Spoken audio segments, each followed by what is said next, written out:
Anyone with a background in construction work knows that the building materials need to match the demands of the project. You wouldn't use straw for a load-bearing beam, for instance.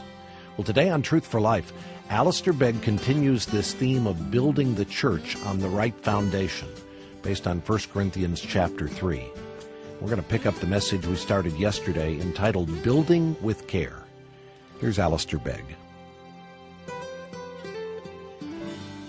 Could you explain to me the radical change in the life of Saul of Tarsus that brought him from where he was in Acts 9 to what he was doing in Acts 18 in one word? And if so, what's the word? That's it. It's the word of the month. Grace. That is it. It was as a result of grace. Here is a man who hated Christians, hated Christ, had no interest in it at all, and now he's founding churches all across the known world. Only God can do that.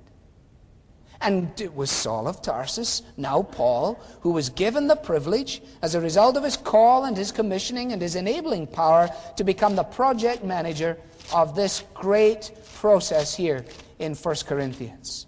The phrase that he uses of himself is actually a technical term by which he distinguishes himself from others who are equally involved in the project. When he says, I am an expert builder, we might be tempted to think that that is a kind of presumptuous statement on his part, like, I am an expert builder.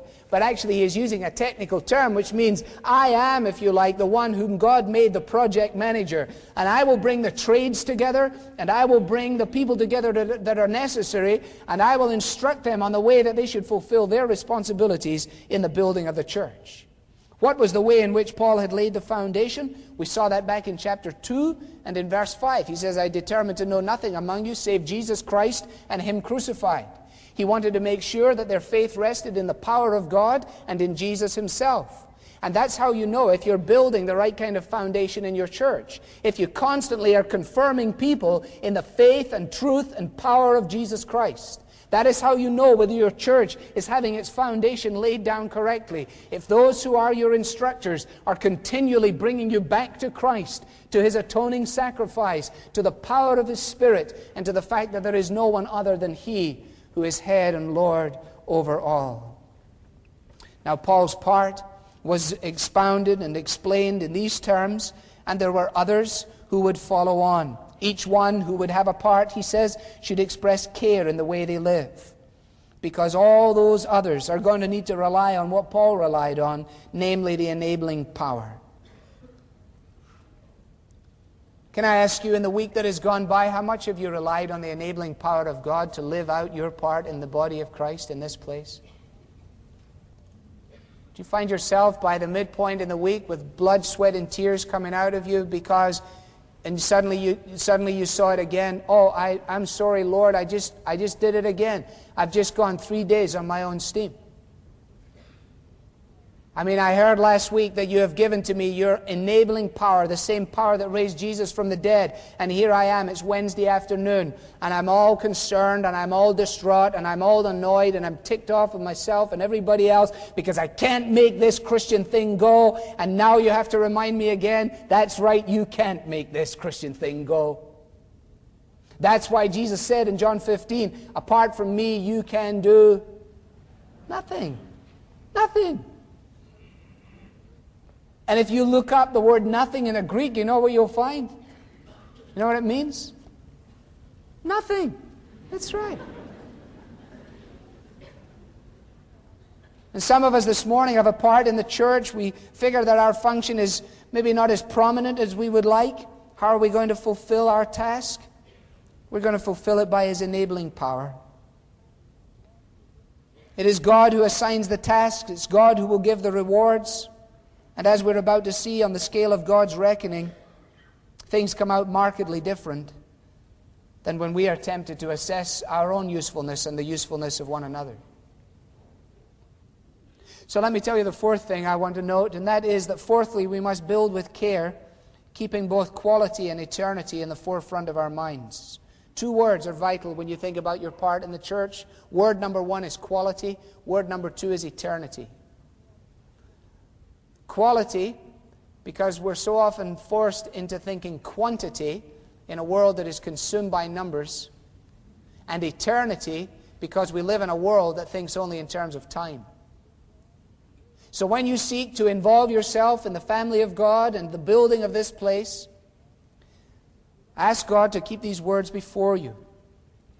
If we don't keep quality and eternity in our minds, then we may be tempted to lay down another foundation. That would be foolish, says Paul. And if we're not so presumptuous as to try and lay another foundation, we may be so silly as to build upon the foundation using the wrong materials. Verse 12, if any man builds on this foundation using gold, silver, costly stones, wood, hair, straw, his work will be shown for what it is. Now, the list of materials here, you will notice, starting from the top and going to the bottom, represent decreasing value and increasing flammability. All right? And what Paul is saying is this: it is possible to build in such a way that on the day of reckoning, no matter how apparently successful we have been, we will be faced by the awful eventuality of seeing much of our work evaporate as lacking in eternal significance. So we may think we are significant. We may think we are making a major contribution. We may determine by whatever external, time-oriented, man-perceived, quantifiable statistics that we are where it's happening. And on that day, when it all comes to light, we will stand and see much of it go up in smoke. And, says Paul, just to run ahead of ourselves, we would go up in smoke as well, were it not for the grace of God that would save us as through the fire. We sit down in heaven, as it were, smelling of the smoke that has burned up the works of our own selfish preoccupations about which we made so much fuss in the course of our lives. These are challenging words, loved ones. I don't particularly find them easy to deal with.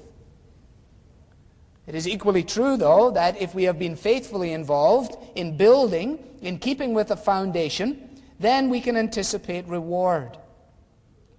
But the key thing to note is that in verse 13, there is a day coming. We are looking forward to a day. It will be the day of all days. It will be the day of the return of Christ, when suddenly in a moment the matters of time are lost in sight of the matters of eternity. When all the things that drive us now, that so easily crush in upon us and make us search for significance, lose their significance in a moment. When a man or a woman anticipates this day, it makes them, as we saw, bold in their witness, pure in their living, and it stimulates their desire for fellowship. That is what the writer to the Hebrews said in chapter 10 and verse 25. He said, don't let's give up meeting together, as some are in the habit of doing, but let us encourage one another, and all the more as you see the day approaching. All the more as you see the day approaching. So somebody says, oh, you're not going to go back to worship again, are you, today? Yes. Why? Because I don't want to bring discouragement into the lives of my brothers and sisters. I don't want to discourage them by my absence in song. I don't want to discourage them by my absence from being able to bring to them a word of cheer or a word of encouragement. I may sit beside somebody who needs to hear just a word of exhortation, and my absence will be their loss. Therefore, I don't want to give up gathering together. And all the more as I see the day of His return approaching.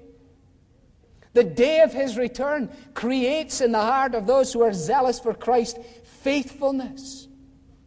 This may be your last morning in worship. Well, how did you sing the hymns?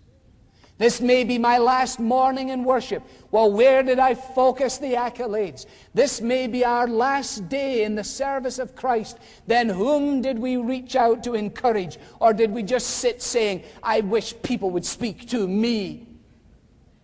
This may be our last day to witness for Jesus Christ. Are we prepared to be thought a fool in the restaurant to which we go to say to somebody, I bet you never made it to church today, did you? No, I couldn't go. I was working here. Oh, well, why did you go? Yeah, we went. What did you find out? Oh, a ton of stuff. Most of it I've forgotten. But I remember one thing. I want to tell you, miss, there is a day approaching. Did you know that? And I'm not talking about Monday. And on from there. You see?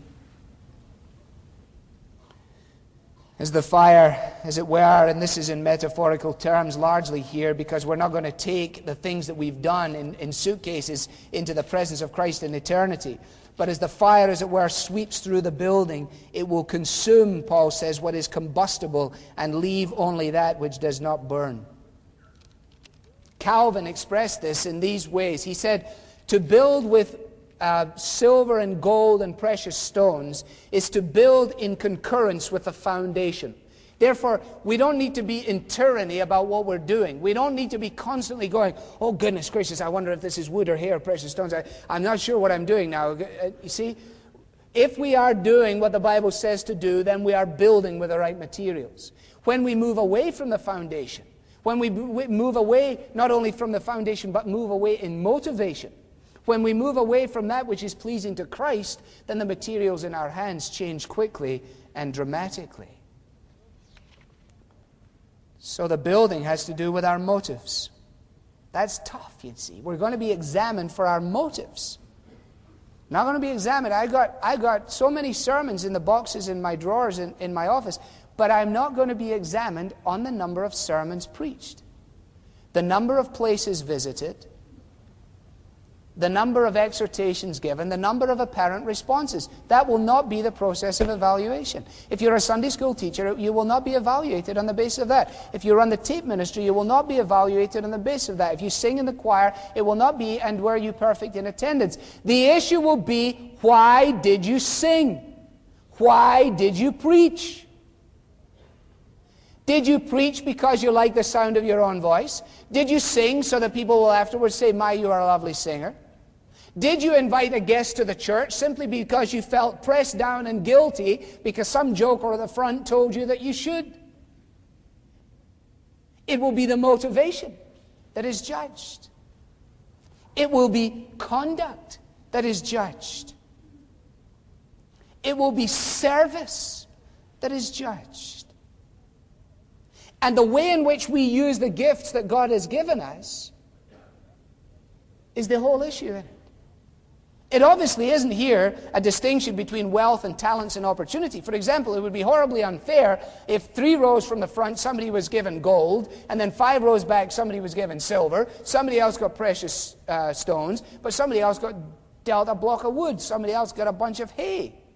If that was the case, then it would be dreadful because we would all start at the wrong basis. But we all start at the